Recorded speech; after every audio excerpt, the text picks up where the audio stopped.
Hi everyone, and welcome back to the Hindley Hall Herald podcast. We're now on episode number 6, and we're in June, Andy. Halfway through, more or less. Yeah, we're halfway through the year and well into our golf season now at Hindley Hall.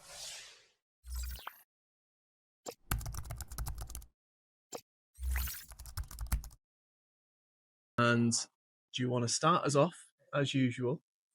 Facts and figures. Facts and figures. Okay. Rainfall as usual. Top of the list, although we've not had much again, which is good. So let's get this right. May, we're talking about. Yes. May 2025, 45 mil over 8 days. Right. Which was all but the last 8 days of May. Yeah.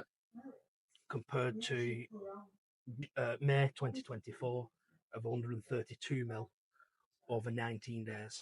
So we're 90 and a bit mil difference though. That's massive, isn't it? Huge. Yeah. Huge. High temps of this month, or May again, sorry, 24.6. And in May last year, 17.7. All right, okay. So the high is higher. The high's higher. But what's the low? So the low is 3.3 this year. Right. And minus 0.3 last year. So our high's higher and our low is higher. Okay. that's a bit confusing. So it makes May a warmer month. Right, so we didn't have as many frosts this year in Frosts are cold days, even though it's probably a contradiction compared to our last podcast that we felt that we had more colder days. Yeah. Even though the temps weren't as cold as the year before. Yeah. Or the lows weren't as low as the year before. The overall temp in the day was the averages lower. Yeah. This year than last year. That was for April. But May seems to have bucked the trend a little bit. Which is why we've probably seen less growth this year compared to last year where the rough went wild in May, didn't it? Correct, because even though it might have been slightly colder, we was wetter. Yeah. So it's kicked the growth off, whereas this year we've been very dry. Yeah. So it's not had the moisture to kick the growth in, but it's had the temperature, or some of the temperature. Yeah. So a bit confusing, but there's a lot into this turf management, isn't there? It makes sense in my head. Yeah. And then if we talk about evapotranspiration, which again sort of revolves around rain and temperature. Yeah. We've lost 105.6 millimetres of moisture this year in May, which puts us at a deficit. Yeah, which puts us at a deficit of minus 60.6. So we're 60.6 millimetres of moisture drier than the start of the month compared to last year where we had 92 millimetres of evapotranspiration. Right. Sorry, let me start that again. Yeah, 92 millimetres of evapotranspiration, but we was 40 millimetres wetter. To start with. So the ground was wetter to start with. Because we had 132 millimetres of rainfall. So in layman's speak, we were suffering from that really wet autumn and winter. Yes. 23, 24, kick-starting us into last summer. We were wetter underfoot. Yes. So we had more moisture to lose. Yeah, correct. Out of the ground. And this year we had a better winter. Yeah, a lot drier. A lot drier winter. And combined with a really dry spring. Yeah. Has not allowed the grass to flourish.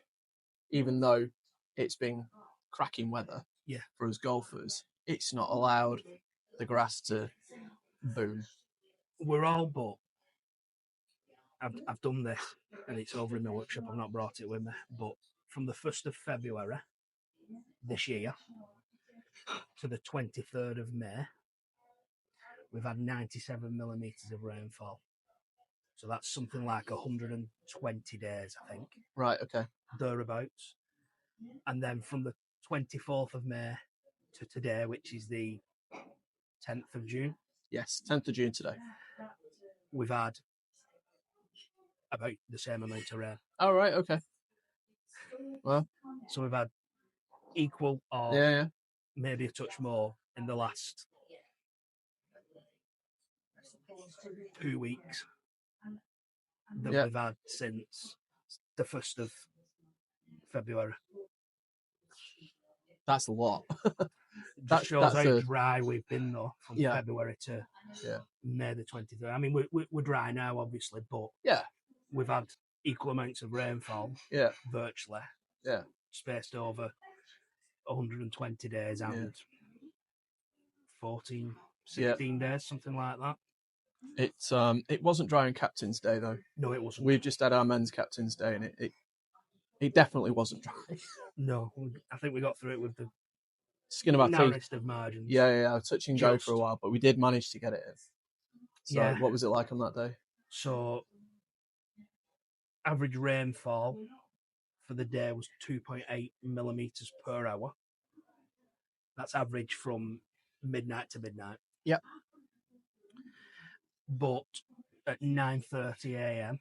just in time for me teeing off at 9:40. Perfect. Yep. For 10-15 minutes. Yeah. We had rainfall falling at 6 millimetres an hour. Yeah. Which is a lot. Yeah. Yeah. A real amount. So I teed off in the Captain's Day at 9:40, and it had we was in the middle of that. Yeah. And by the time I got to the second, even the first was a little bit iffy, but by the time we got to the second green, it was very borderline whether we should continue or not. Yeah.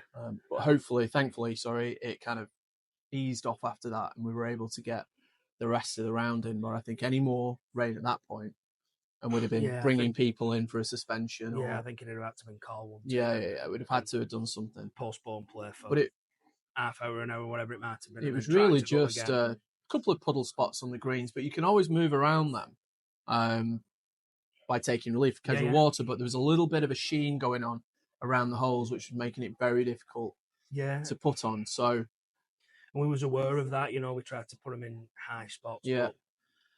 But, the seniors, we had a seniors open on the Tuesday last week, so the forecast that morning was horrendous. Yeah.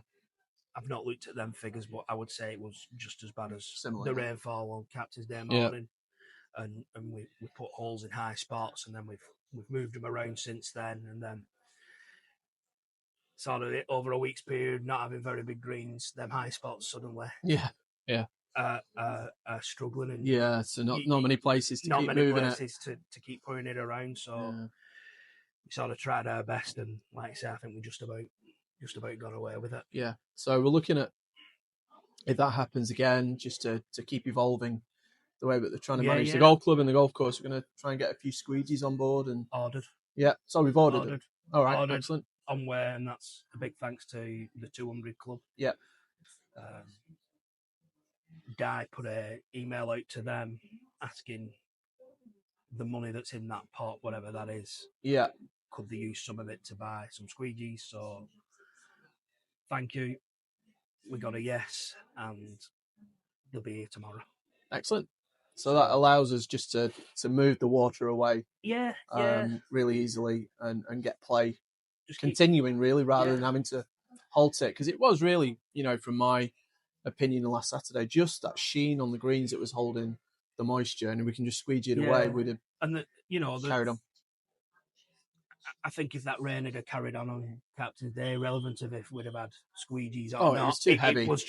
It would have halted play. It was too heavy. Having a tool or something in your armour to get rid of that water, it would have had to been postponed. There's only so much it can take and do, and I think we just need to be aware of that in future. So we can leave a few around the golf course if we know the forecast is not the best. We can amp it where they are, and people can use them, and then just put them back to the side and carry on play as normal for the next group to use if need be.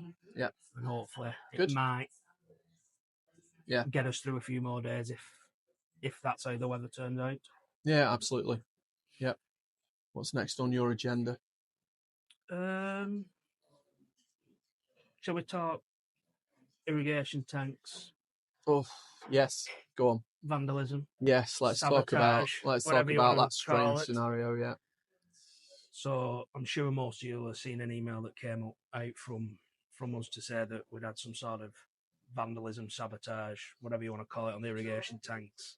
I've been through the CCTV and I can't find anything. But it came at a cost. The cost was greens didn't get watered for 24 to 48 hours. And then obviously having to move stop taps and everything inside into a secure unit where previously they've been sat there for 15, 20 years and never had an issue with it. We suddenly have to move stuff, and that comes at a financial cost as well. So just quickly, just anybody that didn't pick up on this, just explain what happens very quickly. What did you find when you came in? So well, you were alerted, weren't you? When I drove in the morning, weekend morning. I think was it Sunday? Yeah. I'm getting mixed up now, but I think it was a Sunday I drove in. And as you drive in, the 11th green's on your right hand side, and generally, if the irrigation's been on and it's not been windy, part of the bunker is wet on the 11th. Right. Drive in, the bunker looks dry. So then you start thinking, has the irrigation has it kicked in? Has something gone wrong? Yeah. Have we had a failure somewhere or whatever? So I then go to the first green, and at the first green, part of the road to the side of the green gets wet. So that's wet. So the irrigation's been on, but the 11th isn't wet. Okay. And when I get to the 11th green, it does seem drier. So I decide to put the irrigation on via my phone. Whilst I'm there, kind of set them off. So I pings them up. My phone and the app says everything's running, everything's okay, but the sprinklers aren't on. So there's an issue somewhere. I then come back up to the workshop, to our irrigation tanks and pump house, and there's no water in the tanks. They are empty. So I then has a loop round, and someone has turned the stop tap off and disconnected the pipework. Now, to disconnect the pipework means tools. It's not something by hand. You need tools to be able to do that, and that's disconnected. So the irrigation has started to water, but run out of water. Yeah. So then we have the thought that has our pump been running dry? So have we got a damaged pump here? Sounds costly if that's the case. Yeah, it's 8,000 to 10,000 quid for a new pump. Wow, which doesn't want thinking about. No. So we connect back up, and away we go. I came back later that afternoon, tried the pump when the tanks had filled with enough water, and we had enough water in the tanks to test it, and the pump's fine. So we've, touch wood, got away with that. But then we need to do something that this can't happen again.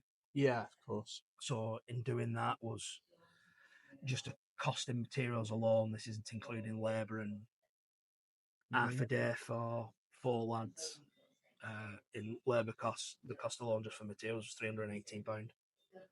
So from somebody being naughty out there for whatever reason, it's cost us a couple of £100, £300. Yeah, nice. Crazy. Which is just, I don't get it, but we move on. We deal with it and carry on, don't we? Yeah. That's it. Okay, so just another thing to kind of deal with, along with Mother Nature, a bit of vandalism going on as well. So okay. So not what you want, but hey-ho. So, and then lastly, I thought I'd just touch again on my new favourite toy, the Turf Keeper. Oh yeah. So 1st of May to 1st of June, Hope will spend on golf course. You're going to ask me to guess, aren't you? Yeah. Is for a month? Yeah. That particular month. 1st of May, 1st of June. 3,500. Yeah, all right. No? I wish it was. No? Go on. 10.5K. How much? 10.5K. And what does that break down into? So, bunkers. Yeah. 1,200 quid. Is that manually raking them. Just basically the raking, maintenance raking and break. weeding. Yeah. A bit of edging as well. You know, the grass hasn't really been growing, so we've not edged them Yeah. as much as we normally would because Yeah, they've yeah. not been growing, so on and so forth. But yeah, you know, 1st of May to 1st of June, the rough has only been cut 12 times, which is not a lot. No. Guessing that's going to increase though now. I would imagine yeah, it will yeah, start to increase. You know, we've got warmer temperatures. There's moisture in the ground now. Yeah. It's going to start to kick in. Where, you know, we'll probably be out cutting rough 3 times a week, something like that.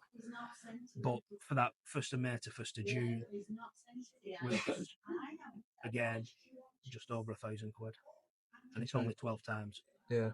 Wow.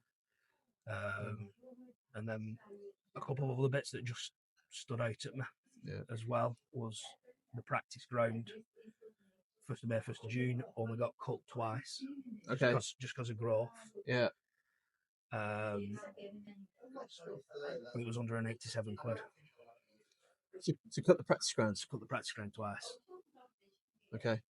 I better get out there and make use of it then while you it soon mounts up. while you've been cutting it, yeah. And then another one that stood out to me. So I've got a thing in there that's just miscellaneous tasks. Yeah. So bits and pieces that just crop up that you don't sort of see coming and what have you. So like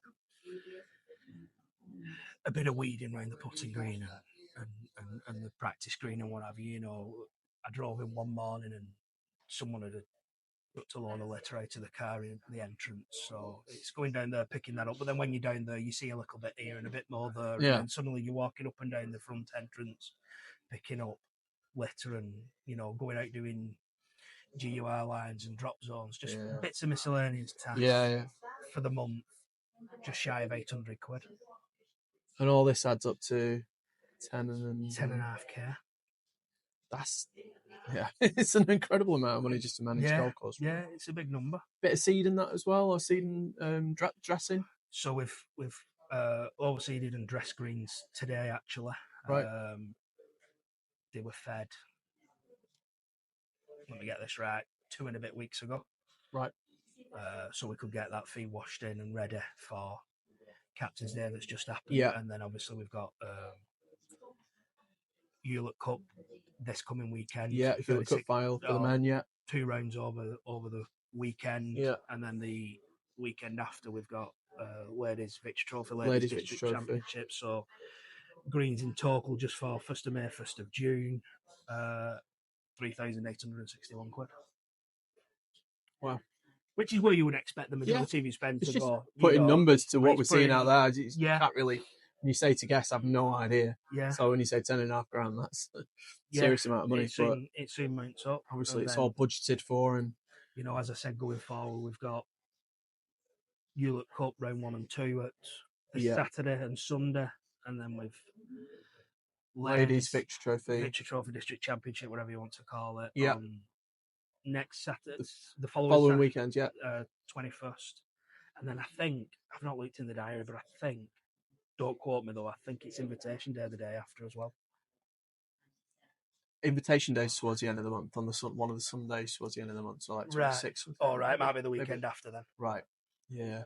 So, you know, there's plenty to do. And we've also had Lancashire Boys versus Durham Boys this weekend just gone. Played 36 holes around here. Yeah. I think they enjoyed it. It was a really windy day.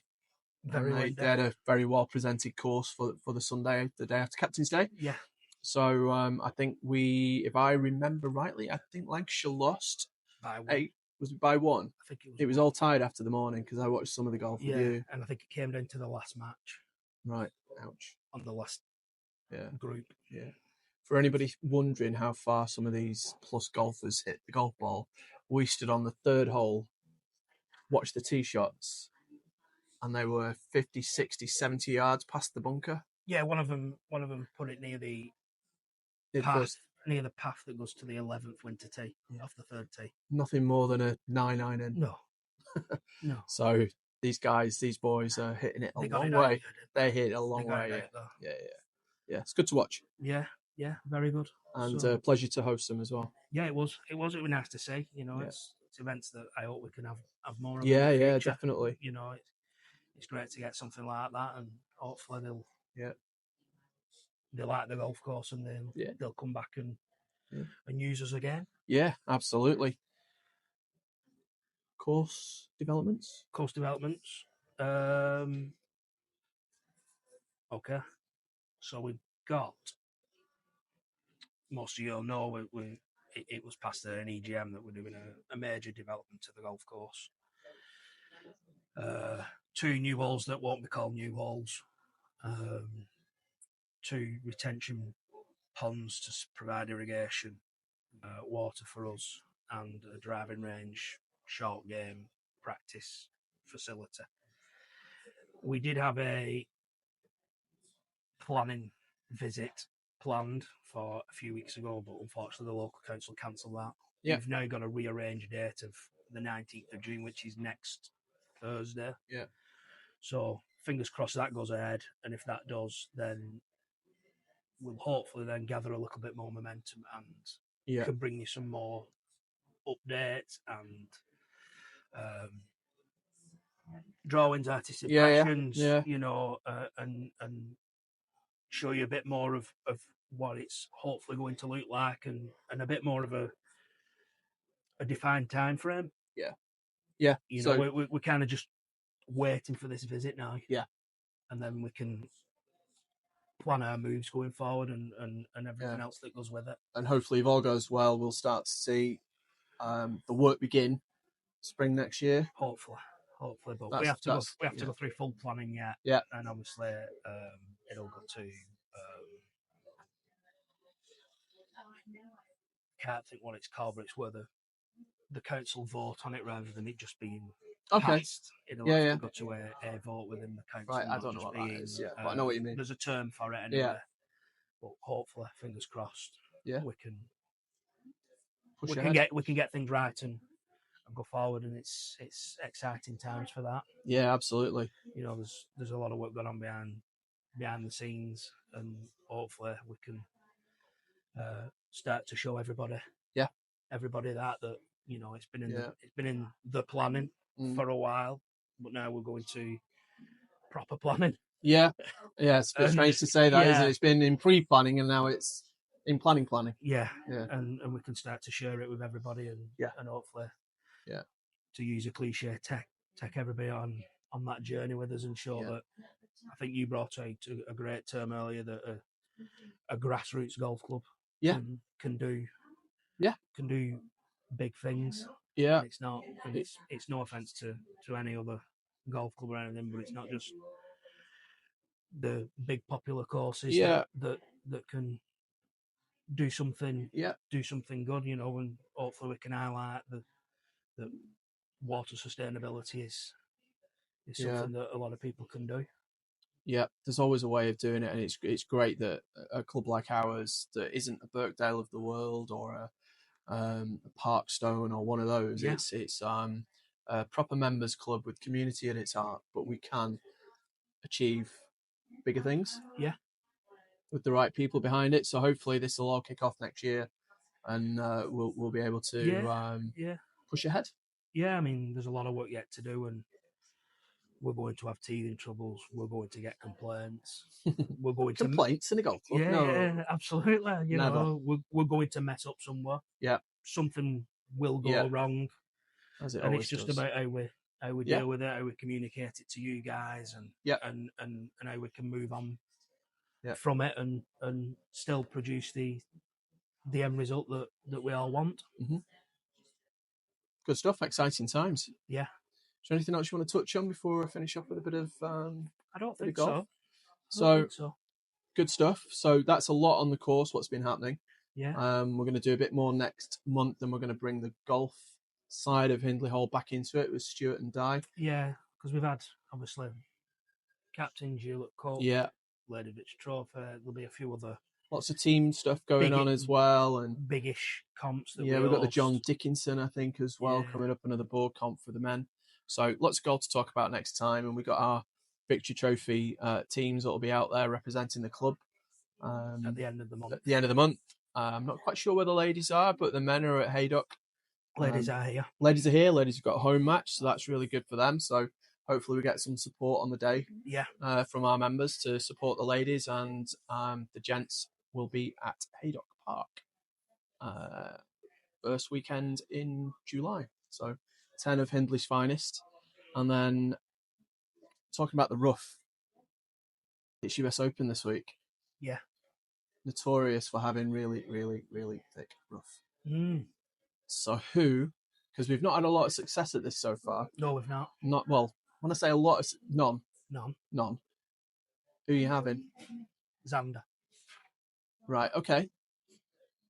Yeah, I've got that one. I agree with that.